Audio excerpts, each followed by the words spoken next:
Welcome to Business Talk here on businesstech.co.za. I'm Michael Avery as always, and today we're zooming in on one of the most important decisions you'll likely ever make with your money, how to make it last for the rest of your life. Retirement planning can often feel like preparing for an endless hike into unknown territory, and that's exactly why the tools you use and the tools you need have to be robust, they have to be flexible, and they have to be aligned with your very personal needs. Into the world of annuities, it's not exactly the sexiest word in finance, but it's one that can certainly spell the difference between peace of mind and panic when you're no longer earning a monthly salary. So to help us demystify the options and to decipher some of the jargon, I know there are often too many TLAs, as they call them in the industry, is Rocco Carr, who's a business development manager at Glacier by Sanlam, which is a firm with a great reputation for helping South Africans invest wisely and retire confidently. So, Rocco, welcome. Great to have you on the show. Let's just start at the very beginning. For someone just entering retirement planning mode, what exactly is a life annuity? Paint us a picture in simple terms. Well, if we have to put it in a very simple format, it's basically buying a guarantee with a specific income that I know is guaranteed by a life company or whomever I use. And then I know there will be a fixed increase in my income annually or not. You can choose whether you want to have it or not. And then that will pay out until the longest living spouse, if you've got a joint life annuity, will pay out an increase with the income as long as you live. So it's basically what people will refer to as a guaranteed annuity, and that's what a life annuity is. But it's connected to a life. There's a specific life or a joint life if it's, let's say, me and my spouse. Then it will be a joint life, but it's connected to a life, and it will pay out until the longest surviving spouse will pass away. And then there are other alternatives with a guaranteed term, but we will touch on that probably as we go along later today. But in short terms, it's a guaranteed income that I buy for the rest of my life. And so effectively, you're entering into this contract with the providing life assurer that they're taking the risk on your longevity, but for as long as you're alive, contractually they're bound to pay out at whatever that agreed rate is. It inflation linked, or you get different kinds of combinations. Now, we often hear about both life annuities on the one hand and living annuities. And I think when they were developed, sadly, it may be an actuary designed the nomenclature because they sound so similar, and I think it causes a lot of confusion. But living annuities are rather different. What makes them fundamentally different? The big thing about a living annuity, and let's quickly focus in on the two words life and living. In other words, in a life annuity, it's linked to the specific life. If that life is passing or passes away, the product stops, unless there are guaranteed terms but in short, the product stops because of a life that passed away. In a living annuity, the product does not stop. You can inherit it to your spouse. She or he can inherit it to the children. If the children look after it well, they can inherit it to my grandchildren. So it's living as long as you want it to live, or as long as you look after it. But it's not ending at the death of the life assured. And a living annuity normally is linked to markets. And a market means a money market can be very conservative. It can be highly risky equity or share portfolio or anything in between. So in a living annuity, you normally have the linkage to the market. So some people will say it's a market-related or a type of annuity, whereas the guaranteed one, you are still market-related, but it's on the date that you take it out. Whatever the bond yield is will sort of determine what your income is. So it's still market-related, but then it's fixed. It's not linked to a market. But in a living annuity, normally it's linked to a market. There are slight alternatives and so on, but in general, it's linked to the market. So it gives you greater flexibility. Life annuity, Yes. you kind of lock in and right up front. Living annuity, you've got that greater flexibility. You can also choose and adjust your drawdown rates. And I think that's where, really good and sound advice has got to come in. Because the thing with a living annuity is that you can get yourself or find yourself in trouble if you're drawing too much from it too early and that kind of thing. So in what scenario would it make more sense to opt for a life annuity rather than a living annuity, or the other way around? Maybe what I should do is start at where we make a distinction between the two. It's not that the one is better than the other. The one might suit certain clients better than the other. So both of those products have got excellent positions where they can play, where you can use them. I'm one of the people that say you always use a combination, whether it's bigger in the living annuity or bigger in the life annuity. I believe in you combine, because in a living annuity, you've got flexibility, but you have less security. Whereas in the life annuity, you've got no flexibility. The income that you get is what you get, but you've got security. So you need to decide, what's my trade off? Because everything in life is about trading something for something else. So do I want more security, or do I want more flexibility? Or do I only want flexibility, or do I only want security? And that's where your decision will have to come in. It's trading flexibility for security. And one client that you see might say, but you know what, I actually only want a guarantee. And for that person, I would come and say, it's good, but let's keep a back door open with 30% of your money. Let's keep that in a living annuity. Another person will come to me and say, but you know what, I understand markets.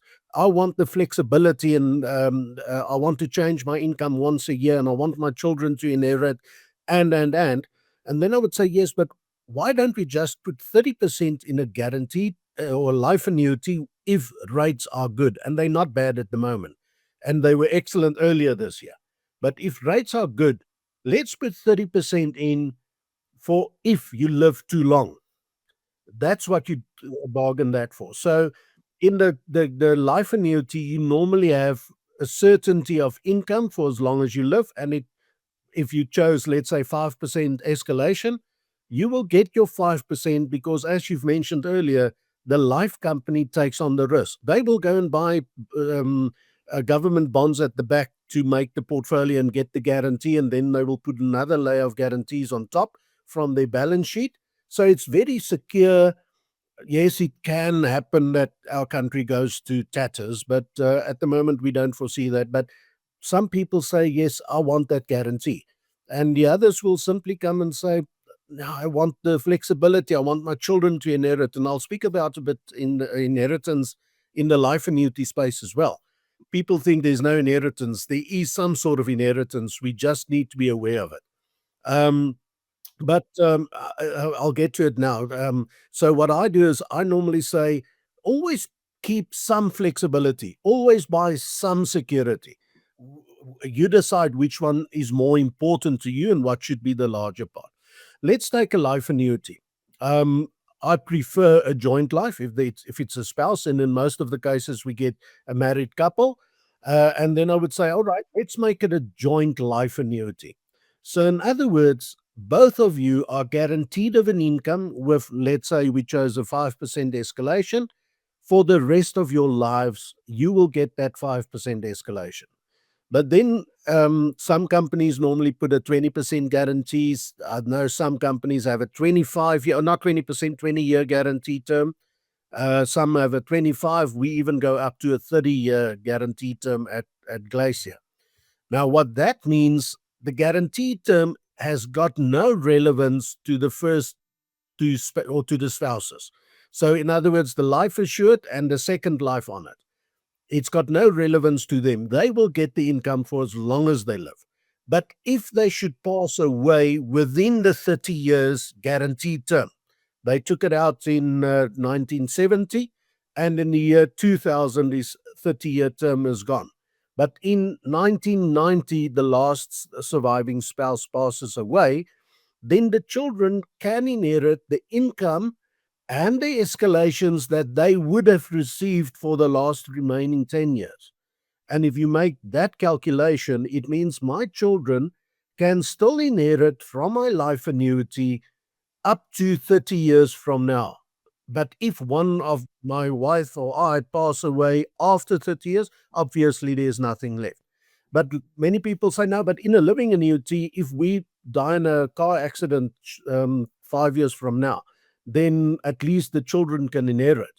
In a life annuity, if you've got a 30 or 20 or 25-year guaranteed term in it, the children can still inherit the income for the rest of that period with all the guaranteed escalations, or they can say, no, I want an actuarial value to be paid out. And I think you will lose out in that sense because it's the time value of money. But if my children can now inherit, let's say they're 35 more or less, and they can inherit an income for the next 10, 15, 20 years, if I pass away, my spouse pass away with me, I think it's a wonderful inheritance. And very few living annuities will still be able to supply children with an inheritance after 30 years. If you do the calculations, you need to take a very low income. And at the moment, we can get at age 65, we more or less can spit out a joint life 5% escalation of about 5.5 to 6%. I didn't look at the exact figures lately, but you can still get that as an income. But if you're 60 years old, you shouldn't take a 6% income. You should take less than that. But if you do take a 6% income, 30 years from now, your children will also not inherit anything. They might inherit you and your medical bills. That's maybe what they might inherit. So one needs to always consider what are the benefits that I've got? What are the disadvantages? And then weigh them up and build a combination of the two. Because if I can build in some sort of guarantee, my children know at least I will be able to get some sort of income if I need to be taken up into a care facility. Then there's some money and they don't need to fork everything out of their own pockets if the living annuity has been depleted. But if I pass away early, the living annuity is there as well as the income from the life annuity. And that's why I say it's two wonderful products, which if you combine them correctly will give you the best of both worlds. But the two of us sitting here, you're planning on traveling Africa and you've got different needs and might be totally different from mine. You might say, well, I would prefer 70% in my living annuity. And I would say, no, no, no, you know what? I'm fairly older than you, maybe. And so now I prefer more of a guarantee. And that's more or less how I would look at that and say, let's combine it to get the ultimate. But why So again? I think it's I've so rambled. important. No, it's so important, Rocco, to get good advice because everyone is different. I wasn't even aware of those guarantees in the life annuity structure and how they help you get around some of the concerns you might have leaving or bequeathing some money That's right. to your children. I've got friends who decided never to have children and they now travel the world. And so for them, that wouldn't be much of an issue. I've got children and my partner's got her children as well. So it's very much an issue for us. Everyone is so different. Let's talk about inflation and guarantees. How do life annuities handle inflation over time, which we know has been a big talking point ever since the Fed said, no, don't worry about it. Inflation is transitory and you got big egg on its face. And can you build in guarantees without sacrificing too much growth potential? And that's maybe one of the people that believe in a living annuity will come forward and say, you know what? If I go into a moderate aggressive portfolio, in other words, balanced funds, I select a couple of well-known balanced funds, I build up a portfolio of that moderate aggressive risk profile, I should be able over a 5-year term to get inflation plus 5. That's more or less the type of return that you can expect in a realistic scenario. Not some people out there, some brokers, they're not a lot of them that are, but I still see some of them saying, no, no, no, no. Last year we got 18% on a balanced fund. That's inflation plus 14. You can expect 18%. No, you can't. Over a long term, that's not what you're going to get. You're going to get roughly inflation plus 5. Sometimes you're lucky, you might get plus 6. Sometimes we get the period 2015 to 2020 when there was no growth. You will only get an inflation plus 3 or 4. But inflation plus 5 is a realistic expectation. Now, the question is, what is inflation? And we've got the official stats. But as we sit here, the two of us probably have different inflation rates in our own life standards, what we live. Some people out there in the market have a totally different one because they living on a breadline. Certain things impact them more than others, and it might be in the basket or not in the basket. So that's a concern. Now, the people that love the living annuity or share portfolio in your living annuity, which is possible, they say, you know what, if inflation bombs out, I remember when I started in the industry, we had 14% inflation, which was fairly normal for those periods because we got used to it and so on. And the 14% inflation, if I get 14 plus 5, it's 19. But if I'm in a guaranteed product that only increases by 5% per annum, that means I'm running 9% short on the 14% inflation, which means I'm losing purchasing power every single month. And that is one of the risks of a guarantee. And that's why I say always keep a portion living annuity, because at least with that portion, you can combat hyperinflation. And but what we can work on when we plan now is what we know. We know the government is aiming to get inflation at a 3% level. Let's say it's 5%. If I can buy a guarantee with a 5% guarantee in the foreseeable future, that would be sufficient. But I can't vouch for 10 years down the line, but we might even go to 2% inflation. And then the people in a guaranteed type of product, or not a guaranteed, in a living annuity environment, will probably get a 7% return, whereas we get a 5% escalation guaranteed every year. So there's pros and cons to both of them. But inflation is the guaranteed or the life annuity product. It's one of the biggest threats if inflation should run away. Yeah, and especially if you think about in retirement, what's one of your biggest costs? It's medical expenses, right? I'm feeling it. I'm 45, and the one thing you get with every passing year is another ache, another pain, a few more trips to the doctor, and medical inflation is running well north of the official inflation rate of 3%. I mean, it's double digits, and we all know that. So, very important points that you make there. Just lastly, Rocco, if you look at the name Glacier by Sanlam. It's a very trusted name in the market. But what differentiates your approach to annuity solutions from other players in the market where the space has become fairly commodified? Now, it's a tough environment, and a lot of people are always vying for the better type of solution. So, in a Glacier arena, and if we have a look at the market share of market share in the living annuity space, we probably get north of 25% of all new retirements, which means a quarter of the people that retire in South Africa trust the Glacier by Sanlam brand. Part of it is the trust of the two little hands holding the ball. We all know the sign, but it's because we can also offer guarantees in a single quote. And there are other companies that can offer it as well. But what we tend to do is if a person retires now and he says, I'm not keen on buying a life annuity yet because I'm 60 years old, I'm too young for that. Then what I normally propose is to say, but one application form, we complete one application form and you ask us to split it in a 30, 40, how much is left? 30. And we issue 3 living annuities separately, which means in future you've got a lever to pull on each one of them, because in a living annuity, you can always go over to a life annuity. If you're in a one living annuity, current legislation does not allow you to split the living annuity. But at retirement, I can buy more than one life and living annuity, or 2 living annuities and a portion in life annuity. And then I've got more levers to pull as things might change in the future. As I get older, as we get a renegade and we get wonderful guarantees, then you buy the guarantee. That's one part of it. And then in a subdivision of the Glacier brand, we've got Glacier Invest.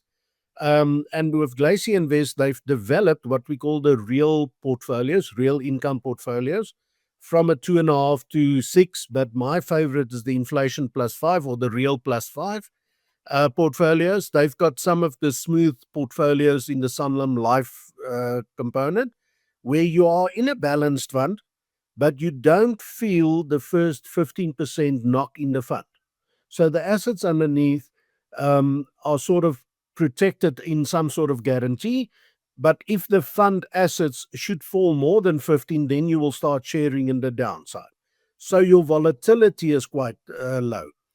We actually come in at half the volatility of the moderate aggressive or the multi-asset high equity category.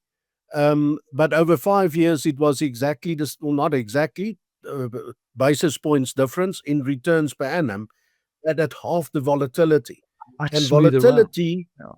much smoother, right? And we've had massive success in that, where people say, but you know what, I never worry because I never see the 20% drops and the 15% drops, but I still get my inflation plus 5 or even better over 5 years, slightly better than inflation plus 5 return, but it's consistent. It buys some sort of stability inside the living annuity. And I've had a lot of people, and to be honest, if I were to retire within the next couple of years, I will use most of my living annuity money in there. Yes, when markets run like they've done in the last couple of months, you will lag because the structures that you hold will not do the same type of return. So you will lag, but you will not see the falls. And sequence risk, when you need an income and your markets go down, you need to sell more units to supply your income. But if you fall less, you can sort of protect your units until the price recover. And that's an important thing. And I think that's where Glacier, with this combination, with the flexibility that we can buy more than one living annuity, and in each one you can pull the levers as you feel suited or is suited at that moment. I think that's where we got most of our edge in the market and why we've got by far the biggest market share out there. They are a quarter of the market. You can see exactly why. Rocco Carr, thank you very much from Glacier by Sanlam. Thank you for helping us just rethink retirement, not as an end of something, but the start of a well-funded new chapter, and importantly, a chapter where you can put your head on the pillow at night and not have to worry about whether or not you're going to outlive your money. Thanks for joining us here on Business Talk.